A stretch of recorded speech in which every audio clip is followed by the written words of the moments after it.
നിസ്സാരമായിട്ട് സ്ത്രീകൾ വളരെ എൻജോയ് ചെയ്തിരുന്ന ഒരു പ്രോസസ്സിനെ ഇവിടുത്തെ കുറേ ആശുപത്രികളും വന്ന് ഇവിടുത്തെ കുറേ രക്ഷകർത്താക്കളെ ഇതിങ്ങനെ പ്രഷർ കയറ്റി വെച്ച്. നമസ്കാരം. അഖിൽമാരാരെ, പണ്ഡിത, എന്നോടൊന്ന് ക്ഷമിച്ചേക്കണേ. ഈ വിഷയത്തിൽ അങ്ങയുടെ അത്ര അനുഭവ സമ്പത്തും പരിജ്ഞാനവും പാണ്ഡിത്യവും ഒന്നും ഈ ഉള്ളവൾക്കില്ല. ഞാൻ 2 കുട്ടികൾക്കേ ജന്മം കൊടുത്തിട്ടുള്ളൂ. അതിലൊന്ന് ഒട്ടും സുഖമല്ലാത്ത, ഞാൻ ഒട്ടും എൻജോയ് ചെയ്യാത്ത ഒരു സുഖപ്രസവമായിരുന്നു. രണ്ടാമത്തേത് ശസ്ത്രക്രിയയായിരുന്നു, സെക്ഷൻ അഥവാ സിസേറിയൻ ആയിരുന്നു.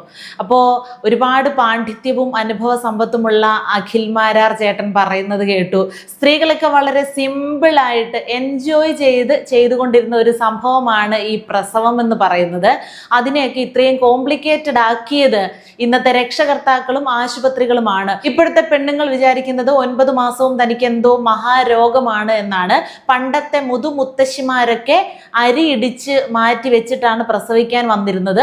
എന്നിട്ട് പ്രസവം കഴിഞ്ഞ് നേരെ കുഞ്ഞിന് പാല് കൊടുക്കുന്നതിന് മുമ്പേ എഴുന്നേറ്റ് ചെന്ന് ആ അരി അടുപ്പിലിട്ട് കഞ്ഞി വെച്ച് കുടിക്കുമായിരുന്നു എന്നൊക്കെയാണ് അനുഭവ സമ്പത്തുള്ള മുതുമുത്തച്ഛന്മാരുടെ പരമ്പരയിൽപ്പെട്ട അഖിൽമാരാർ ചേട്ടൻ പറഞ്ഞത്. കാലത്ത് സ്ത്രീകൾ പ്രസവം എന്ന് പറയുന്നത് വളരെ കൂടുതൽ, പണ്ടൊക്കെ തമാശയായിട്ട് ചിലർ പറയുന്നത് കേൾക്കാം, ആ സ്ത്രീ അവൾ പ്രസവിച്ചിട്ട് പോയിരുന്ന് ആ 2 കിലോ അരി ഇടിച്ചവിടെ വെച്ചിട്ടുണ്ടെന്ന്.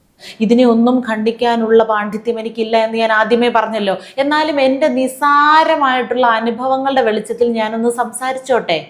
ഒന്നാമത്തെ കാര്യം, അഖിൽമാരാർ എത്ര പ്രസവിച്ചിട്ടുണ്ട് എന്ന് എനിക്കറിയില്ല. അഖിൽമാരാറിന് 2 കുട്ടികളുണ്ട് എന്നറിയാം.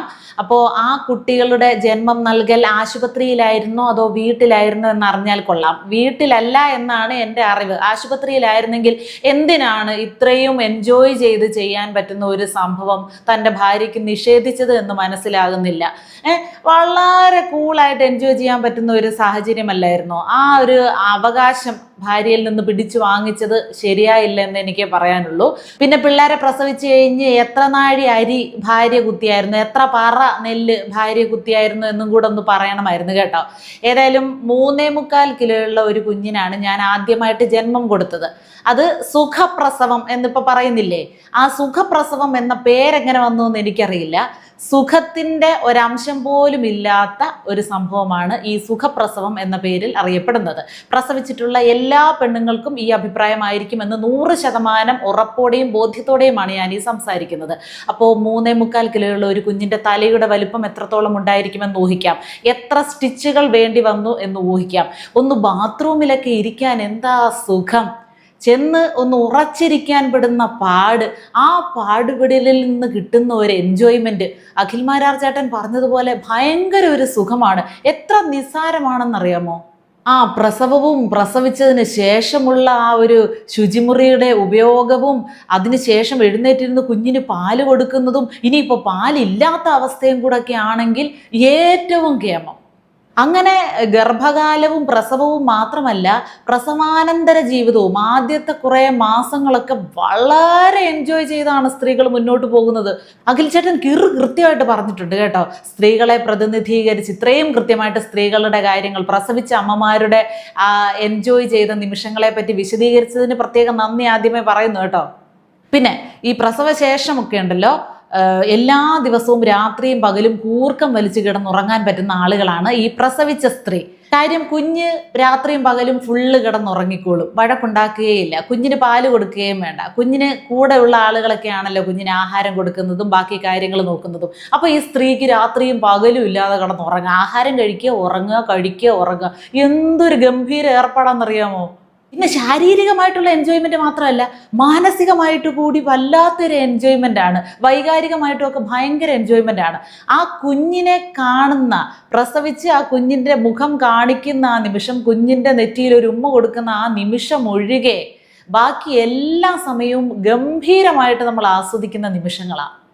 ആയിക്കഴിഞ്ഞാൽ തന്നെ എനിക്കെന്തോ മാരക രോഗമാണെന്ന് ഒരു പെൺകുട്ടിയുടെ മനസ്സിലേക്ക് ഇട്ടുകൊടുത്ത് ഇതിനെ ഇങ്ങനെ പേടിപ്പിച്ച് മനുഷ്യ, നിങ്ങൾക്ക് പ്രസവം എന്താണെന്ന് അറിയാമോ? നിങ്ങളത് അനുഭവിച്ചിട്ടുണ്ടോ? പ്രസവ വേദനയെപ്പറ്റി സംസാരിക്കാനുള്ള എന്തെങ്കിലും റൈറ്റ് നിങ്ങൾക്കുണ്ടോ? നിങ്ങൾ ഒന്ന് പ്രസവിച്ച ആളാണെങ്കിൽ ഇങ്ങനെ ഇരുന്ന് സംസാരിക്കുന്നത് ഞങ്ങൾ കേൾക്കാം. ഇത് കേട്ടിട്ട് ഇയാളുടെ സംസാരം കേട്ടിട്ട് പെരുവിരലിൽ നിന്നാണ് പെരുത്ത് കയറി വരുന്നത്. കാരണം പ്രസവത്തിന്റെ സുഖപ്രസവം എന്ന് പറയുന്ന ആ സാധനത്തിന്റെ ബുദ്ധിമുട്ടും അനുഭവിച്ചു. സിസേറിയൻ എന്ന് പറയുന്നത് ശത്രുക്കൾക്ക് പോലും അങ്ങനെ ഒരു അവസ്ഥ ഉണ്ടാകരുതെന്നാണ്. അവസാനം വരെ പ്രസവ വേദന സഹിച്ചിട്ട് ലാസ്റ്റ് നിമിഷത്തിൽ സെക്ഷൻ ചെയ്യേണ്ടി വന്ന ആളാണ് ഞാൻ. രണ്ടാമത്തെ കുഞ്ഞിൻ്റെ കാര്യമാണ് പറയുന്നത്. അത് കഴിഞ്ഞാൽ പിന്നെ എത്രയോ ദിവസങ്ങൾ എഴഞ്ഞും വലിഞ്ഞും ഒരു മഹാരോഗികളെ പോലാണ് നമ്മുടെ ഇരിപ്പും നമ്മുടെ പ്രകൃതവും. ശരീരവും നശിച്ച് മനസ്സും നശിച്ച് നമ്മുടെ കരിയറും നമ്മുടെ കയ്യിൽ നിന്ന് പോയി. ഈ പ്രസവിച്ച കുഞ്ഞിൻ്റെ മുഖം പോലും ഒന്ന് നേരെ ചൊവ്വേ നോക്കാൻ പറ്റാത്ത മാനസികാവസ്ഥ, നേരെ എഴുന്നേറ്റിരുന്ന കൊച്ചിനൊന്ന് പാല് കൊടുക്കാൻ പറ്റാത്ത അവസ്ഥ. എന്തൊക്കെ ബുദ്ധിമുട്ടുകളിലൂടെയാണ് പോകുന്നതെന്നറിയാമോ? തനിക്ക് ഈ പ്രസവശേഷം പെണ്ണുങ്ങൾ ഒന്ന് ബാത്റൂമിൽ ഉറച്ചിരുന്ന് കാര്യം സാധിക്കുന്നതിൻ്റെ പാടെന്താണെന്നറിയാമോ? തനിക്ക് എന്തെങ്കിലും അറിയാമോ? 2 കുഞ്ഞുങ്ങളുണ്ടായിട്ട് ഭാര്യ ഇതൊന്നും പറഞ്ഞു തരാത്തതാണോ, ഇതൊന്നും കാണാത്തതാണോ, ഇതൊന്നും ഞങ്ങൾക്കറിയില്ല. പക്ഷെ ലോകത്തുള്ള മൊത്തം പെണ്ണുങ്ങളെയും പ്രതിനിധീകരിച്ച് ഇങ്ങനെ വിശദമായിട്ട് ആധികാരികമായിട്ട് ഞെളിഞ്ഞിരുന്ന് സംസാരിക്കുമ്പോഴേ ഒരിത്തിരി ഉത്തരവാദിത്വം വേണം. കാരണം നിങ്ങളൊക്കെ വലിയ സെലിബ്രിറ്റികളാണല്ലോ. നിങ്ങളൊക്കെ സംസാരിക്കുന്നത് കേൾക്കാൻ ലക്ഷക്കണക്കിന് ആളുകളുണ്ട്, കേട്ട് തലയാട്ടാൻ ആളുകളുണ്ട്, അത് പിന്തുടരാനും ആളുകളുണ്ട് എന്നുള്ള ബോധം, മിനിമം ബോധം തനിക്കുണ്ടോടോ? അതാ ചോദിക്കാനുള്ളത്. ഇങ്ങനെ ഞെളിഞ്ഞിരുന്ന് പറയുകയാണ്. സ്ത്രീകൾക്ക് എൻജോയ് ചെയ്യാൻ കിട്ടുന്ന ഒരു അവസരമാണ് ആശുപത്രിക്കാർ മിസ്സാക്കുന്നത്. എത്ര ലക്ഷക്കണക്കിന് പ്രസവമാണ് ഇവിടെ ഓരോ ദിവസവും നടക്കുന്നത്. അതിൽ ഒരമ്മയോ ഒരു കുഞ്ഞോ മരണപ്പെട്ടാൽ പോലും നമുക്കതിപ്പോൾ സ്വീകരിക്കാൻ പറ്റുന്നില്ല, നമുക്കത് സഹിക്കാൻ പറ്റുന്നില്ല, നമ്മളത് സമ്മതിച്ചു കൊടുക്കില്ല. കാരണം കാലം ഇത്രയും പുരോഗമിച്ചു. പണ്ട് മുതുമുത്തശ്ശിമാരുടെയൊക്കെ കാലത്ത് 3-4 തലമുറകൾക്ക് മുമ്പ് കുറെ പ്രസവിച്ചു എന്ന് പറയുന്നു. എത്ര അമ്മമാർ മരണപ്പെട്ടിട്ടുണ്ടെന്നറിയോ? താനൊന്ന് ചോദിച്ചു നോക്കണം അവരൊക്കെ മക്കളുടെ കണക്ക് പറയുമ്പോൾ 10 എണ്ണത്തിനെ പ്രസവിച്ചു, 4 എണ്ണം മരിച്ചു, 6 എണ്ണം ബാക്കി ഉണ്ടായിരുന്നു എന്ന് ഏതൊരമ്മയും പറയുന്ന കണക്കിനകത്ത് കാണും 1, 2, 3 കുട്ടികളുടെ മരണം. അന്നത്തെ ശിശു മരണ നിരക്കിന്റെ കാഠിന്യം എത്രത്തോളമായിരുന്നെന്ന് തനിക്കറിയാമോ? ഇന്നെങ്ങനെയാണതെന്നറിയാമോ? ഈ 2026 ഇരുന്നുകൊണ്ട് മനുഷ്യരിലേക്ക് കുത്തിവെക്കുന്ന വിഷം അത് വല്ല അറിയാവോ? വല്ല തേങ്ങ അറിഞ്ഞിട്ടാണ് ഇരുന്ന് പറയുന്നത്. പറച്ചിലിൻ്റെ ഒരു ഭാവം കണ്ട ഈ വിഷയത്തിൽ PhD എടുത്ത് അനുഭവ സമ്പത്തും ഉള്ള ആൾ പറയുന്ന പോലെ ഇരുന്ന് പറയുന്നത്. എല്ലാ സ്ത്രീകളും ഒരുപോലെ പ്രതിഷേധിക്കേണ്ട ഒരു കാര്യമാണിത്. തൻ്റെയൊക്കെ ഈ വാക്ക് കേട്ടിട്ട് ഏതെങ്കിലും ഭർത്താക്കന്മാർ വിചാരിക്കുകയാണ് ഇത്രേ ഉള്ളായിരുന്നോ, നിസ്സാരമായിരുന്നോ കാര്യം?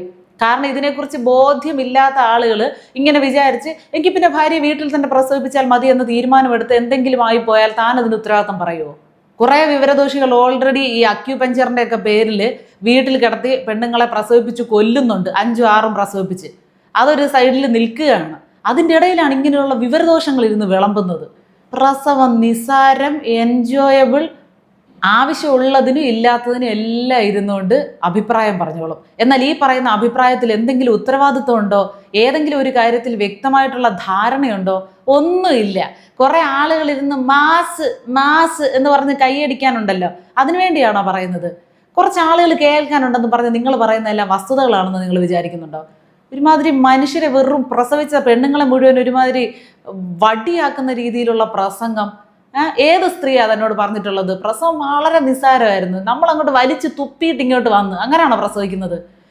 സ്ത്രീകളിലെ പ്രസവം എങ്ങനെയാണ് ഇത്രയും സങ്കീർണമാകുന്നതെന്ന് നിങ്ങൾക്കറിയാമോ? മനുഷ്യരിലെ പ്രസവം എല്ലാ ജീവികളും പ്രസവിക്കുന്നില്ലേ? കുറെ വിവരദോഷികൾ പറയുന്ന ബാക്കി എല്ലാ ജീവികളും പ്രസവിക്കുന്നുണ്ടല്ലോ, പിന്നെ പെണ്ണുങ്ങൾക്ക് പ്രസവിച്ചാൽ എന്താ?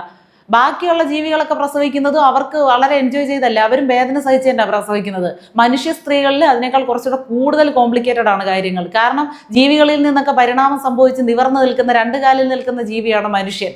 അവരുടെ പെൽവിക് ഏരിയയൊക്കെ എന്ന് വെച്ചാൽ വളരെ ഇടുങ്ങിയതാണ്. കുഞ്ഞിന്റെ തല വലുതാണ്, തലയാണ് ഇറങ്ങി വരേണ്ടത് ആദ്യം. ഇതൊക്കെ ആരോട് പറയാം? നിങ്ങളോട് ഇങ്ങനെ ഇതിൻ്റെ മെഡിക്കൽ സൈഡൊന്നും വിശദീകരിക്കേണ്ട കാര്യമില്ല, അങ്ങനെ പറഞ്ഞിട്ടും കാര്യമില്ല. നിങ്ങൾ ഈ വിവരദോഷത്തിൻ്റെ പുറത്ത് ജീവിക്കുകയും വിവരദോഷം തന്നെ തിന്നുകയും അത് ഛർദ്ദിക്കുകയും ചെയ്യുന്ന ആളാണ്. പക്ഷേ ഇത് ഛർദ്ദിക്കുന്നതിലൂടെ സമൂഹത്തിനോട് ചെയ്യുന്ന ഒരു ദ്രോഹം എന്താണെന്നുള്ള ഒരു ബോധം നിങ്ങൾക്ക് ഇടയ്ക്ക് ഉണ്ടാകുന്നത് നല്ലതാണ്. അല്ലെങ്കിൽ വീട്ടിലുള്ള സ്ത്രീകളോടെങ്കിലും ചോദിച്ച് ഇക്കാര്യത്തിൽ ഒരു ധാരണ ഉണ്ടാക്കിയിട്ട് വേണം വാ തുറക്കാൻ ഇങ്ങനെയുള്ള വിഷയങ്ങളിൽ. ഒരു 10 പറ്റ മഹാൻ ഇനി മേലാൽ ഇങ്ങനെ അനുഭവിച്ചിട്ടില്ലാത്ത സ്ത്രീകളുടേത് മാത്രമായ വിഷമതകളെ പരിഹസിക്കുന്ന രീതിയിൽ, ആക്ഷേപിക്കുന്ന രീതിയിൽ താൻ സംസാരിച്ചാൽ